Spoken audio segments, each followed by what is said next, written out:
At the end of your life, what will be your legacy? What will you leave behind for future generations? For the world, join the World Messenger, Izabela Lundberg, each week as she brings you a new distinguished guest from the business, sports, or entertainment world to share their success, their struggles, and their lessons.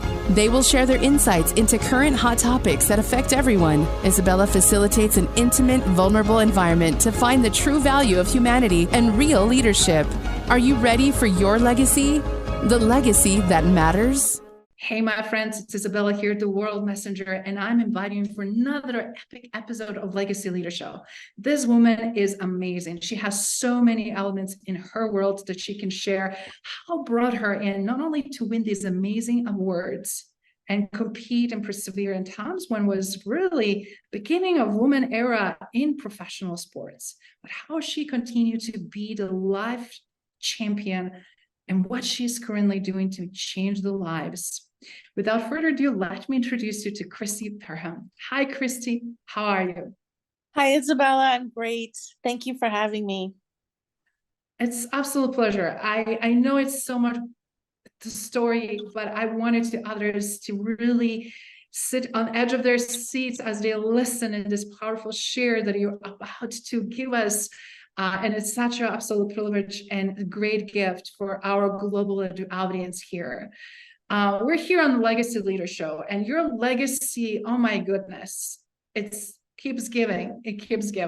But before we go there, do you mind telling us, how did you start, first of all, to have such a great passion for sports, specifically swimming? And what was your journey early on to dedicate your time and efforts to become Olympian? I grew up in a family of athletes, from my grandparents and aunts and uncles to my parents and cousins, and just was constantly surrounded by athletes. My parents were teachers and coaches after their time being collegiate athletes. So for me, I think it's probably very similar to someone who grows up with a lot of musical instruments or speaking several languages. Like, it's just something that is part of your life, that at the beginning when you're young, you just kind of assume like this is how everybody lives. You know, everybody has their after school daycare is their dad's basketball practice, or, you know, everybody shags balls at, you know, their mom's softball practice or whatever. So, for me, like, my beginning was, I don't even remember a time where I didn't know sports. I don't recall a time where it wasn't on TV or where my brother and I weren't participating.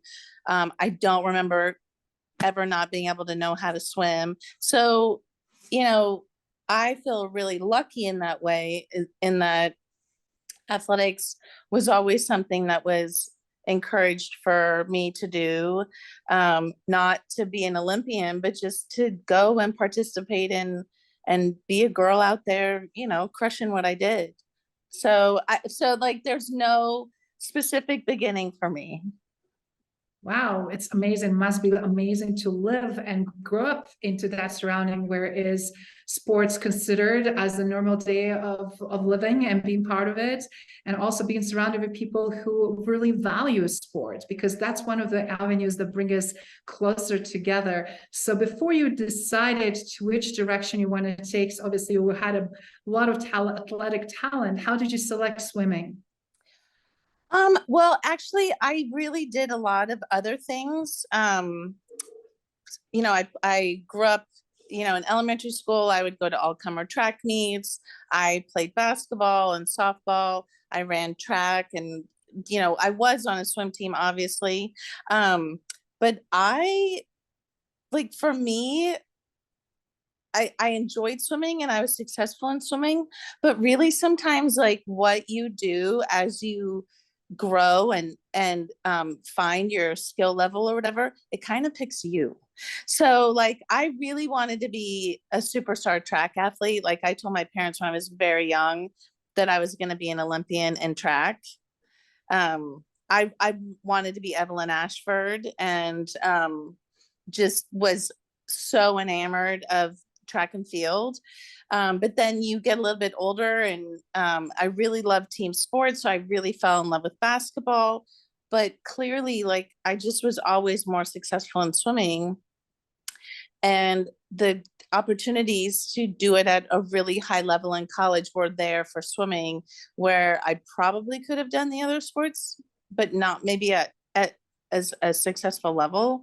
So it I think it kind of picks you. That's amazing. I'm glad I picked you, obviously, and we now then looking back was a very valid reason for. So before you could even realize that you are so good and you're going to be able to compete and see if you can make it and get cut in top echelon of the top athletes for Olympics. Do you mind sharing what level of dedication you have to go to truly be that super good, and how that really affected the rest of your life? Obviously, being disciplined, being so dedicated to something that really shaped you who you are today. Yeah, when you're in the middle of it, I don't think you're processing it the same way. So I feel really lucky that I had coaches that could see my potential and could guide me and kind of take the qualities that were going to make me successful in swimming, but then be a successful grown-up, and kind of steer them in a way so I could continue to progress and grow. I think being very singular minded, and very goal oriented. I'm when you train dogs, they're like, oh, they're very food oriented, or they're very, yeah, I'm very much a reward oriented person, and sports really feeds into that. But I feel it's really important that I was not a really high level swimmer when I was 10, 11, 12, not even really in high school, because I did multiple sports. So I think part of my success is directly attributable to being a multi-sport athlete in high school, because it kept me injury free, it kept me hungry, it kept me from being burnt out. It gave me perspective of working within an individual sport as a relay member, or working within a team sport as a basketball player. And I always had something fresh coming up, like 3 to 4 months down the road. Fall was swimming, winter was basketball, spring was track. And so those, having good coaches, obviously having really, parents that kind of had already walked that path, but also never really getting burnt out on what I was doing, I think really helped me get to college. But then in college, I think some of it is luck and timing. You have to be willing to be guided and coached. And I think when you're really young or immature or both, you just have to luck out to have a coach that is willing to be patient with you. So you can, like, the world is full of talented people that don't accomplish anything. Either they're not coachable, they don't get the right coach at the right time, they're not ready to receive that kind of guidance, or maybe that's just not even their goal, and all of that is okay. So I think, like, being really true to myself and understanding that that was really what I wanted, and not doing it because someone else wanted, or being told that this is what I should do, but also like having a coach that said, this is what you're capable of, and I can help you get there. So I think it's very much, I think you can make the luck happen, and you can really want it, and you can really work hard for it, but you have to have the talent. But if you have a lot of talent and you don't have a coach that can guide you, then you might not achieve it. I don't know. And like I said, timing and maturation. So it's really just like a once in a lifetime way to bake a cake. That is so true. And you spot on, because sometimes we have kids that have so much passion, but they don't have much talent, no matter how much coaching it's being invested in them. And then you have kids who have exponential talent, but they have an interest in so many different things and don't want to dedicate themselves to demands that require to truly master things on that level of pro level. Right. Which obviously you did, and you mastered that after you graduated from high school. And when you did, when was the first time when you really heard you are going to be tried for Olympics, and what was that feeling for you? One of my first club coaches, as I aged a little, I think I was like 13, or maybe, yeah, I think I was like around 13. I made the junior nationals cuts, which is a really big deal in swimming. And it's, for 18 and under. And my coach was an Olympian in 1960. His name was Mike Troy. And he was just adamant, like, I really think you can make this cut. And I didn't even know what juniors were. And so I ended up making the cut and going. And then 2 years later, I made my first senior national cut. And so like the progression of, someone pushing you to like this first step and then this next step or whatever. So I ended up making Olympic trials and going to Olympic trials in 1988. Obviously I didn't make the team. But it was really important for my new club coach at that time, who had also already coached another Olympian before me. He was like, hey, this is where you need to be. You need to be surrounded by greatness, and you need to race with the best if you really want to be good. Now, at 18, I was absolutely not prepared for that, and not mature enough really to appreciate that. But I grew into it, and I kept like, one step and one step and one step, whatever. So I think 1988 and going to Olympic trials, and I went from like 60th to 30th or something like that. I was like, oh my gosh, like that was pretty exciting. And then I went to my first year in college and I was All-American. And so getting a little bit better. And my sophomore year, I ended up being All-American in a couple events, so the level kept changing. But really, like the summer of 1990 was the summer of my wrapping up my sophomore year of college, and I was having a really great summer. And Frank Bush, now my really the coach that kind of helped me achieve the most, he was like, I think you need to get a passport before you go to nationals this year. And I was like, wow. Yeah, he's like, I think that you have a chance to make a team. And I was like, okay. And I wanted that. Like, that was definitely, now it's in my sights. Like, I knew I could be top 8. I knew I could probably be top 4. And I did talk to my parents a little bit, like, if I get a passport, is that me like being super presumptuous? Like, oh, like, I think I'm so good now, I'm going to get a passport or whatever. And my dad was like, you still have to do the race. Like, you can get a passport and be all full of yourself, but if you don't show up for the race, it doesn't matter. He's like, so get the passport and don't even worry about it. And so I got a passport, my very first passport, and I went to nationals that summer, and I won my first national title. And, so then when you're on the top, like, it's like little kids with marshmallows, like all you want is more, more, more, it's like so exciting. So once I got to that level, for me, I was just like, oh my God, okay, get out of my way. Like, I'm doing this now. Like, for Frank, it was just like releasing a horse into a field, like I didn't need the guidance anymore. Like, I was ready to go. So like a lot of it, again, like maturation, having coaches that are long view with you, being willing to like follow your slow trajectory, even if it kind of goes like this sometimes. It just, those doors were opening slowly in order. And then when I won my first national championship, I just was like, oh my God, I can see the Olympics from here, and I didn't need any more pushing at that time. That's fantastic. So it's just the moment when you say seeing everything is start paying off, right? And then you don't Yeah. know how good you are till you really show up and do the best you can.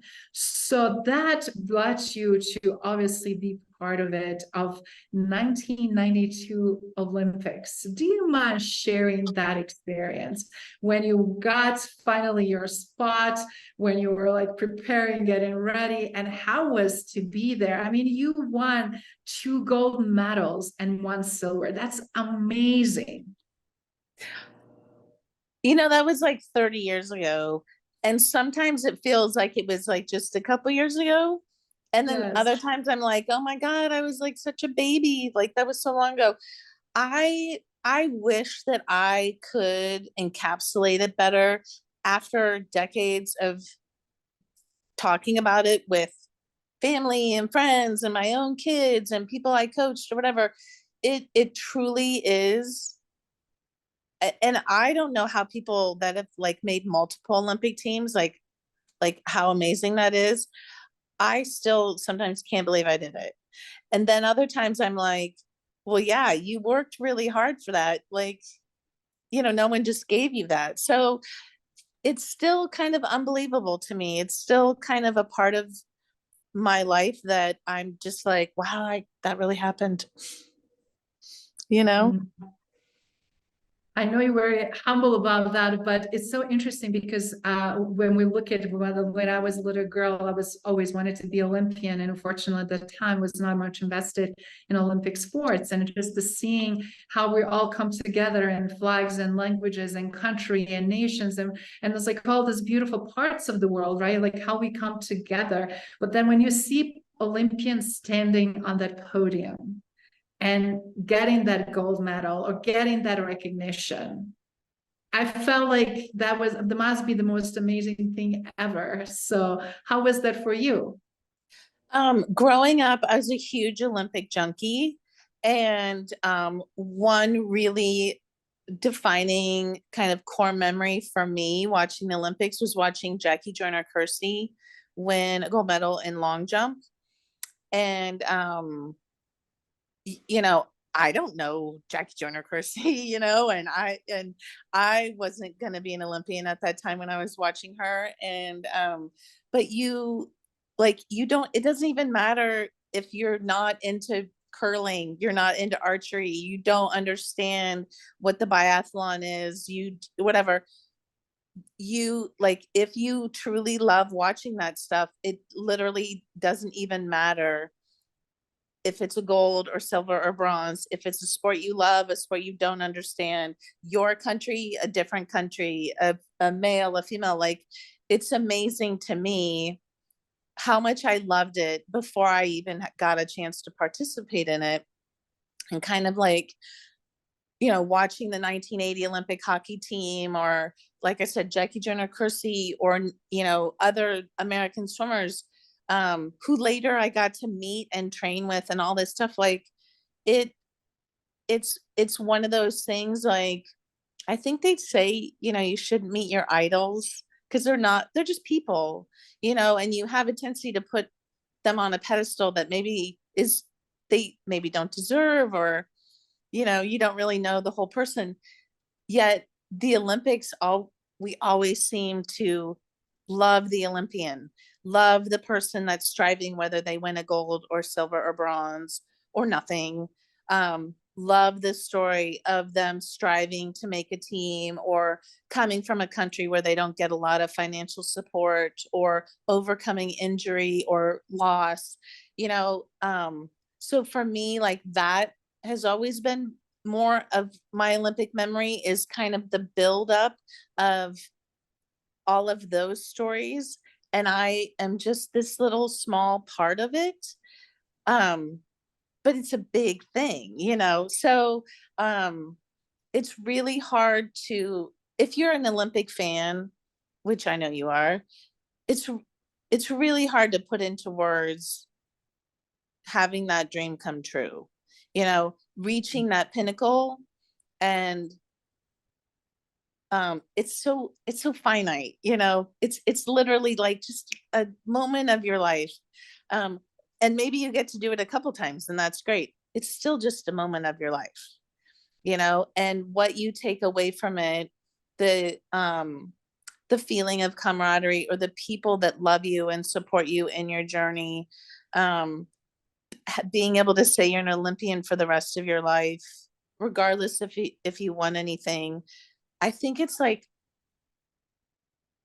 all encompassing like that. It's really hard for me, and I'm just speaking for myself, but it is really hard for me to explain what years of training, and then I swam a race that was 58 seconds long, and then I was on the podium. It's really hard to like make that be a bite-sized thing where you can explain to people, because it's bigger than you. I bet, but it's definitely one of those timeless feelings that makes you, as you said, Olympian for life. And that trajectory, being in Olympics, being not only Olympian, but winning medals and doing something greater and showing what's possible for women in sports, for athletes and generation that came after you, obviously changed, and a lot of things that you did since then. Do you want to share a little bit about how that impacts you, and also some of the major decisions and choices you did since then? Yeah. So when my mom was a college athlete, she was actually a two-sport athlete. She played basketball and volleyball, and they were so disregarded that they wore the same uniform for both sports. Wow. Then when I got to be a college athlete, we got to travel around the United States. Then I made a national team, an Olympic team, and you get all this equipment and, like not a lot of financial support, but, you got shirts and parkas and shoot, whatever, just amazing stuff.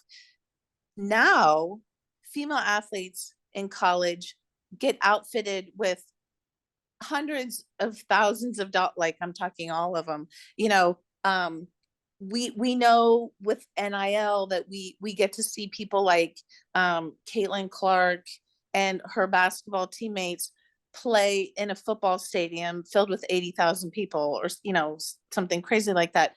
We know women's soccer players and women's basketball players and track and field superstars like Sha'Carri Richardson, and there's just so much out there. Allison Felix makes her own shoes, and Sabrina Ionescu makes her own basketball shoes. Like there's so much more out there now. So my mom's generation was definitely a stepping stone that enabled like Title IX to move forward, more equality in women's professional sports, like tennis players are making more money, more equality like that.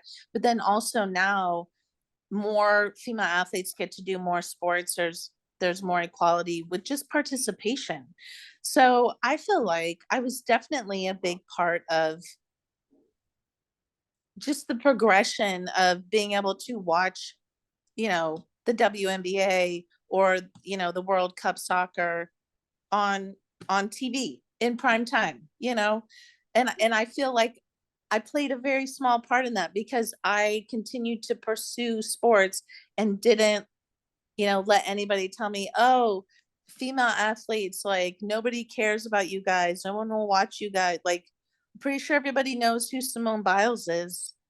Yes, absolutely. She's pretty, you know what I'm saying? So like there are female athletes out there that are, making like a massive, massive difference in the, I don't know, what you see and what you ingest and what's available. So like I love it. If I like had a 8-year-old girl right now, would she be wearing professional soccer or professional field hockey? Would she, want to be a swimmer? Would she wear, Allison Felix's shoes, or, so I love it. I love that I'm a part of that stepping stone of growth. That's amazing. And I'm again, kudo you for being such a great advocate for future generations and great proponent.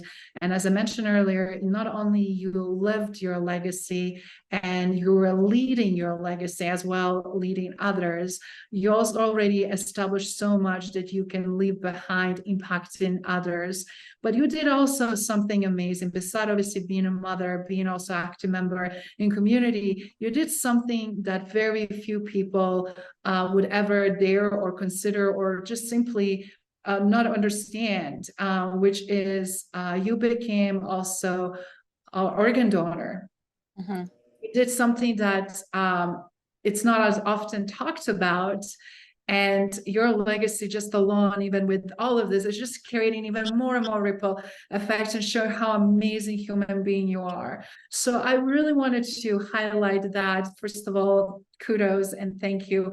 But how did this happen? How this transpired? And also how is that connected back to the community of athletes and people that in a close circle and tremendous impact as a result that you created by choosing to donate your kidney? So I found out about it by accident, but it's not something super foreign to me. People do blood donation drives. They do swabs for, marrow transplants and those kinds of things. So I'm not 100%, blind to the needs of what happens in my community. But also, for as bad of a rap as social media gets, that's Yes. actually how I found out about it. And so, and especially I'd been off social media for like 2 or 3 years, so I hadn't really been back on for a while. And in the circle of swimming, which is very much its own family, I found out that another Olympic swimmer's dad needed a kidney. And I just was at the right time to do that. Being pregnant is very hard on a female's body, so they don't recommend donating a kidney if you want to still have kids. I was done having kids. I don't have any chronic health issues. I don't have lupus. I don't have diabetes.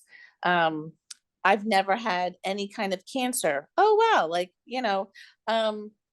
it doesn't cost you any money to be a living donor. So even if there's someone that maybe wants to help someone but they don't have really good health insurance, you don't need it. It's already paid for.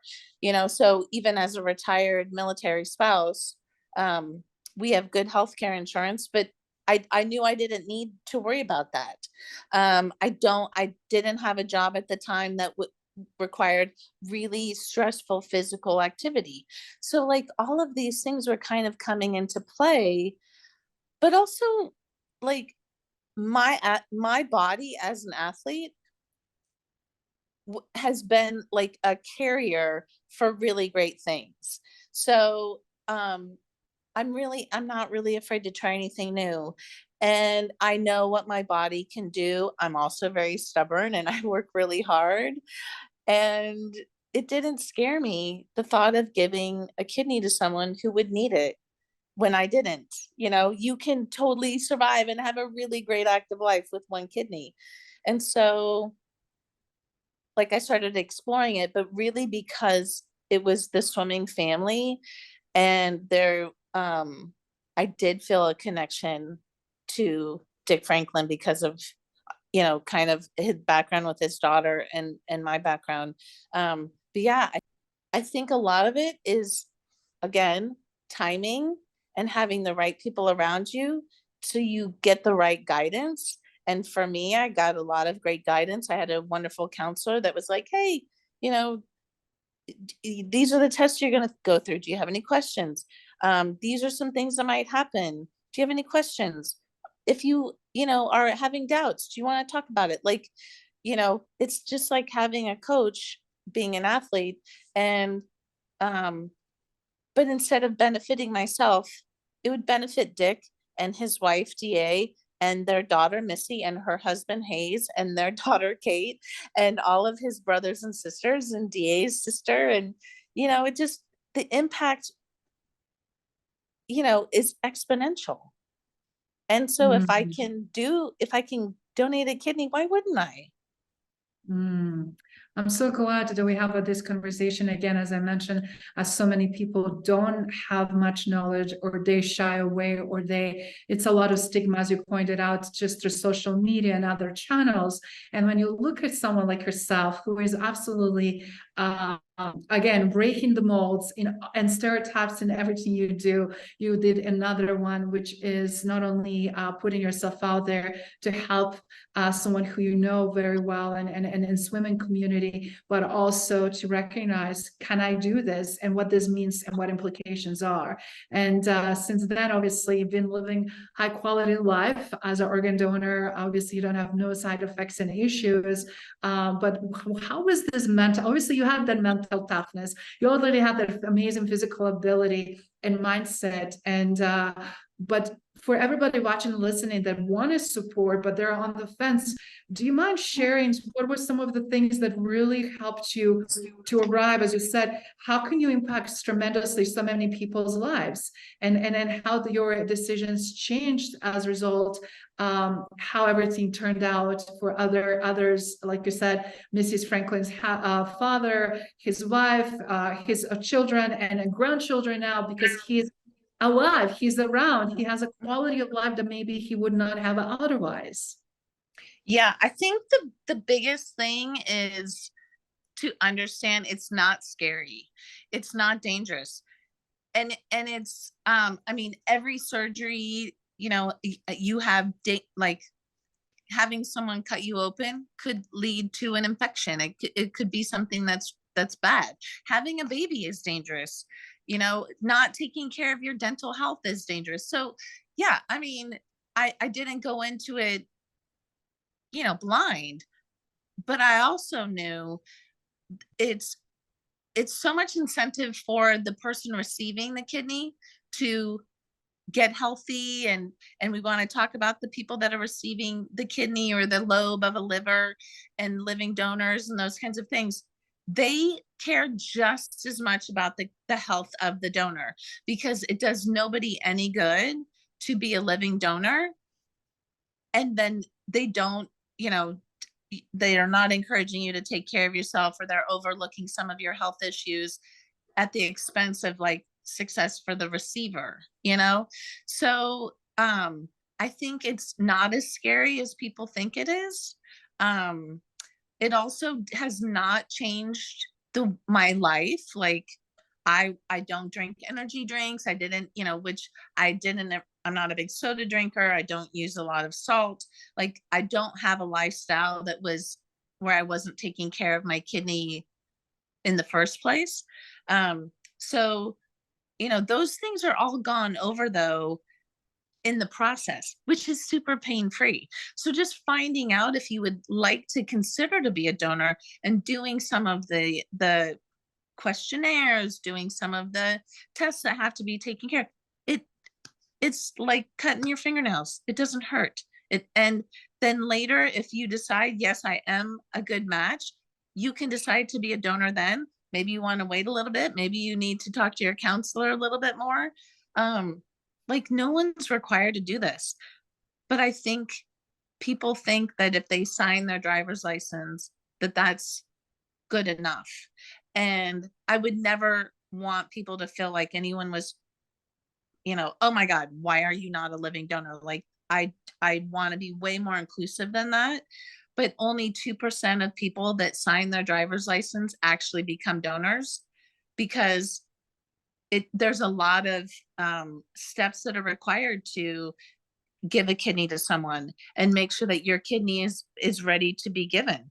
And if you are in a car accident and you go without for a long time and go without oxygen, maybe you pass away, like it's very hard for people to be able to utilize your organs. What if you're not even a good match? They have to go through all this testing and they find out you're not a good match, or you already had cancer and you can't be a donor, you have diabetes.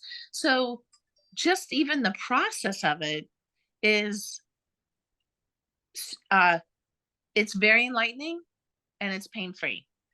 And so spreading that message I know has already impacted the lives of other people, because I have 2 friends that have already become kidney donors. Wow. Yeah, and so I think, as much as I thought at the beginning I was going to be super low key about this and not tell anybody, I realized that because it was Missy Franklin's dad, and she's very much an influencer, and very much in her prime when it comes to being an advocate. I knew that Dick and I would be, our story would be amazing. And I realized, like, so, like they say, your right hand should know what your left hand is doing if you want to do a good deed. Yes. And the other half of me was like, why am I not going to tell people when this might save someone else's life? Yes. So And that's why we're so glad to have you here on Legacy Leadership to share the story and also share what's possible, right? Because we wanted to, education is one tremendous component of it, awareness, but also opportunity to ask questions, opportunity to engage, and opportunity to also look at individual moral compass, why we're here, what kind of legacy we are creating, and how far we're willing to take it. Everybody is in different places, different stages of life, but it's also opportunity to really look at how can we contribute in such a profound and meaningful way to support another human being when they need it the most. Yeah, I think you touched on something really important that I think I had noticed after Dick and I decided to talk about it. Letting people ask questions. How was your recovery? Did it hurt? How's Dick? How's he feeling? Did this impact the way you do CrossFit? Did you change your diet? Like, just even being open to answering people's questions and letting people be educated about it, I think is going to have, it might not be that person asking questions, but if it ever comes up and someone else in their life, they can say, oh my gosh, you know what? I know someone who donated a kidney, which is exactly what I did. As soon as I started the process, I reached out to a friend of mine who had donated a kidney to her dad. And I was like, hey, I don't know if I'm going to go through with this. I don't know if I'll be a match. Maybe I'll have health problems that arise and I wouldn't be able to be a donor. Can I just talk to you about it? And we FaceTimed a couple times and we emailed a couple times. And, if I'm that person for someone else or their neighbor or their cousin, then we're making an impact. We're changing lives. I love that because there's so many ways we can do that. And you're doing something that obviously it's not as typical and conventional. It's not what we see or hear so much in media, but that doesn't mean that is not important. And it's also really shows, again, who you are, where you're coming from, and also what is possible. How can we really serve and support others? Because we know so many people that are on the wait list. We know so many people that depend on so many different things to occur, either as kidney or some other types or organ donation, or just frankly support, right? Taking them on emotional journey that they're at. When we're dealing with such a catastrophic situations, when it's a dire need, when you know that you're running out of time, doesn't matter as a health or it's some other aspects in your life. We're seeing so much right now that people are going through and feel hopeless, and you definitely infuse amazing hope and opportunity for others to really look at things from multiple different perspectives. I think too, talking about it, especially on social media, especially, people do podcasts or, there's so many ways to read about stories on the internet or whatever. I don't think people understand, through no fault of their own, how many people are impacted and in need of a kidney or a liver, which you can both do as a living donor. And then you hear one person talk about it, and then you hear 2, and then you hear 4, and then you hear 8. And social media enables that in the good way, for the positive stories like Dick and I, but also there are people that need kidneys and they never get them. And sometimes it's kids. or minorities, or people that really don't have access to the same connections and the same people to reach out to and ways to reach out, and or they're too shy and reserved to do it. They feel like that's asking. Like, I know for the Franklins, it was a big deal for them to ask for help. And there, for every Dick, Franklin out there who gets his kidney, there are 17 people every day that die without getting a kidney, so through no fault of their own. And but I think if we could spread the word more and explain that more and understand how this affects like marginalized communities or people without the same kinds of resources, we could get that number down. That is such a powerful perspective, and then also a great statistic and share, because we don't, unless we're exposed to something, we don't usually pay attention to so many things in life. And when usually it gets to be that, it's kind of already too late, or we just don't know where to start, and we don't know where to turn. And creating this such a positive global community around such a sensitive topics, it's a huge, tremendous step forward, which I'm so glad that global community can also start looking, because everybody gets in some ways affected, right? Indirectly or directly. And when you're mentioning such a young lives that can be taken away for something that could possibly be preventable, or finding alternatives. We have a moral compass that we need to all follow, and opportunities to really dive in and think about it, what we stand, what is important, which brings a very powerful question. And in closing, obviously, you have, as I mentioned, absolutely tremendous legacy, but what would you like with that? Whatever it's left in the bucket list, and that this, as they say, quarterback, or whatever chapter of your life it's left to be known and remembered for, Crissy. I'm really proud of, I do think that I have a pretty good moral compass, and I think that's because of my family, but also my friends and the people that I've chosen to surround myself with. They say that you are a combination of the 5 people that you spend the most time with, but also kind of what you ingest on social media, what books you read, or those kinds of things. So I would hope that I could be a good, family member and friend. I hope that I am always looked at as a positive person in my community. I volunteer a lot. I try to do a lot of stuff wherever I am. I think, like, ultimately it doesn't really matter, because you're gone. And so it's really how you make people feel. It's great, for the people that you have a library named after you, or you invented, a new way to, make radios or whatever. Clearly that those kinds of legacies are going to change lives. Ultimately, I'm not that person. I'm not going to invent that something.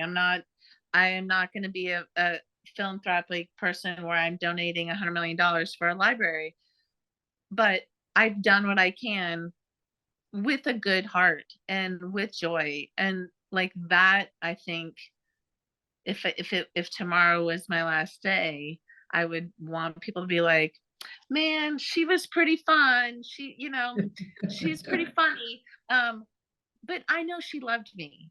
I know she cared about me. She really liked her friends. She really loved her family. Like that to me is the legacy. And I know that Dick and I have a special relationship because of the kidney, but ultimately that extends from love and friendship too. So thank you for listening to Legacy Leader Show. If you enjoyed the content and had a positive experience, then please leave us a positive rating.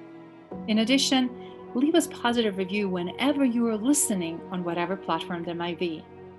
Make sure your friends and family also know about the benefit and value that we provide and what we have to offer. Cheers.